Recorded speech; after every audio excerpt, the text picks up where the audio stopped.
We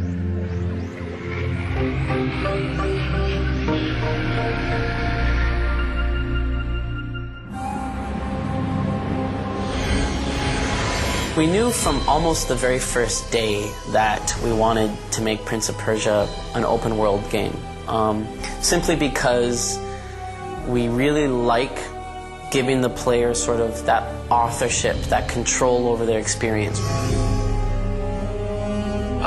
By this, we've been trying to clarify that we don't mean sandbox. They don't just run everywhere, anywhere. It's more like a network where they're traveling down these controlled paths, and then they get to intersections where they can then decide where they want to go. When you're in one node and you want to get to another node, there's a lot of different pathways in terms of how you get there. Do you go up and then over, or do you go down and then over, or do you go backwards and then, there's a lot of different pathways that the player can take. They have complete freedom to travel wherever they want, and they have freedom they'll make choices in the game that where they decide essentially what areas they're going to be trying to heal first.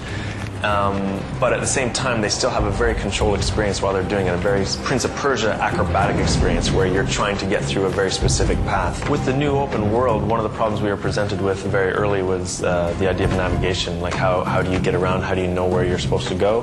And so we came up with a system that we called the compass, which we have shown. It's one of Elika's magic powers, where she essentially sends a light out from her hand, and that light leads the way, and so the player follows that depending on where they want to go. So if ever you're lost in the world and you don't know where you're going, or you don't know how to get there, or you can't find the next acrobatic path that you need to take, Elika's compass power is a tool for the player to use to help them navigate through the world.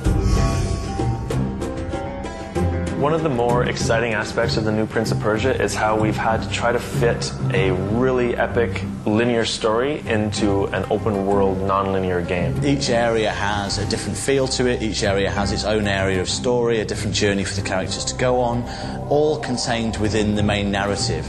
So all from the beginning you know that you're on this adventure, but you can complete it in different ways. Marrying the story that takes place in that area to the level design, all the while making sure that there's this meta story that sits on top of it that makes sense, that tells the backstory, etc.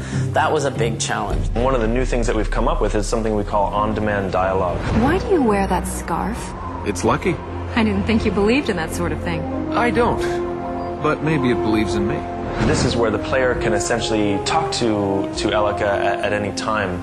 And with this system, we were able to give essentially optional narrative to the player. They can get background on things depending on where they are. They can talk to Elika and almost get hints for where they should go, what they should do in certain situations. There's a plate attached to that pillar over there. We can raise it if we fill that pond. It's a counterweight. The cranks control sluice gates that let the water flow to those control ponds. So it's like a hint system plus a background story narrative for a lot of exposition that the player essentially has at their fingertips that they can decide to go into or not. So, Princess. Will you stop calling me that? Well, that's what you are, isn't it? My name is Elika. All right. Sorry. I didn't catch your name. That's because I didn't give it to you. Just as an example, the characters are going to start off as strangers. They don't know each other at the beginning of the game, the prince and companion. But just as when you meet anybody else, you get to know that person that you're on the journey with. What was that? How did you... Hey. I'm all right. It's nothing. It looks like it. The fertile ground is pure now. It will stop Ahriman using its energy. So he's trapped?